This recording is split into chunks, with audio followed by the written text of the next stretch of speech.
Bonjour à tous.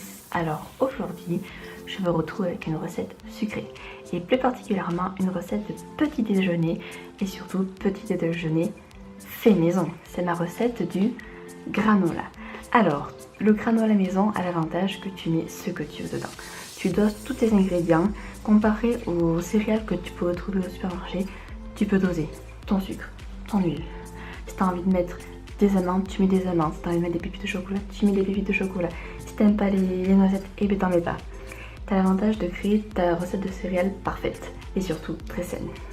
Alors je te laisse tout de suite avec ma recette à moi de céréales maison. Je te souhaite un bon visionnage. Pour réaliser cette recette de granola, il vous faudra donc 200 g de flocons d'avoine, 50 g d'huile de coco, 50 g de sirop d'agave. Là, moi, c'est du sirop d'agave aromatisé à la myrtille, tout simplement parce que dans mon supermarché, il n'y avait plus de sirop d'agave classique. Ensuite, il vous faudra 50 g de noix de coco râpée et 100 g d'oléagineux. Alors moi, j'ai choisi de faire 50 g de noisettes et 50 g d'amandes. Là, vous auriez très bien pu rajouter des noix de macadamia, des noix du Brésil, des noix de cajou ou tout autre oléagineux. Alors pour commencer, on va venir déposer notre flocon d'avoine dans le récipient. On y rajoute les oléagineux, la noix de coco. On vient mélanger l'ensemble des ingrédients secs. On rajoute ensuite l'huile de coco. On mélange bien histoire qu'elle adhère à toute la préparation sèche. Et on fait de même avec le sirop d'agave.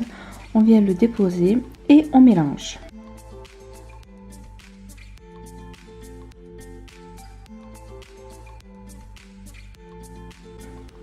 Ensuite, sur une plaque de cuisson recouverte de papier sulfurisé, on va tout simplement venir déposer notre préparation et on essaye d'étaler de manière uniforme de partout sur la plaque pour éviter qu'en fait les bords ne cuisent plus vite que le centre. Une fois que c'est fait, on appuie bien en fait, c'est ce qui va permettre d'obtenir les pépites à la fin de la cuisson, donc on n'hésite pas à bien tasser notre granola. Et ensuite, on part pour environ 25 minutes de cuisson.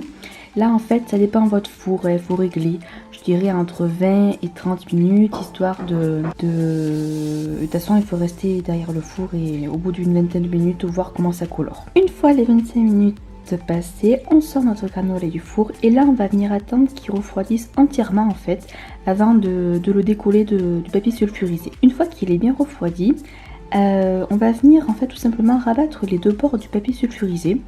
Moi je fais comme ça en fait tout simplement pour que les pépites restent plus ou moins grosses et éviter que ça fasse vraiment comme si c'était seulement du muesli ou du flocon d'avoine pur en fait, pour qu'il y ait des plus ou moins gros morceaux. Et là on va venir le déposer dans des bocaux hermétiques. Voilà, donc ça nous fait environ un bocal et un plus petit à côté. Donc là ça nous fait des petits déjeuners pour environ une bonne semaine je pense. Voilà, maintenant tu connais ma recette de céréales maison. J'espère que la vidéo t'aura plu et t'aura donné des idées pour tes projets petits déjeuners. Je te dis moi à très bientôt pour une prochaine vidéo sucrée, salée, sport, pas sport, enfin pour une prochaine vidéo, voilà. Si la vidéo t'a plu, n'hésite pas à mettre un petit pouce bleu pour l'encourager. Et surtout, laisse-moi dans les commentaires tes variantes de granola si jamais tu l'as fait différemment. Je te fais plein de bisous et je te dis à la prochaine fois. Ciao!